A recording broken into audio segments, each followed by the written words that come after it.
All day, the winds are going to be gusty. That's why it's a 22 Storm Team Weather Alert Day. We could have power outages, trees down, branches down, debris in the road. It may push your car around and even out of your lane if you have a light car or a tall truck that can kind of catch the wind a little bit more. So be careful today wherever you are. And if you've got your garbage bins out because it's trash day for you, or they're just out anyway, either tie them down or make sure that they've got a lot of weight in them.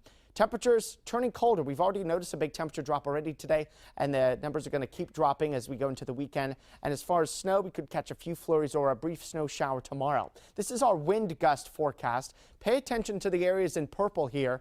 They have the best chances for winds gusting up to 60 miles per hour. So generally the hills west of the Connecticut River here getting those 50 to 60 mile per hour winds. The rest of us say between 20 and 40 miles per hour for most of the day. This is noon. Going into the afternoon, still the potential west of the Connecticut River for gusts over 50 miles per hour. And then we actually start to see these winds settling down quite a bit as we go into this evening. It's still going to be windy tonight. There we are at 10, just not as windy as the day.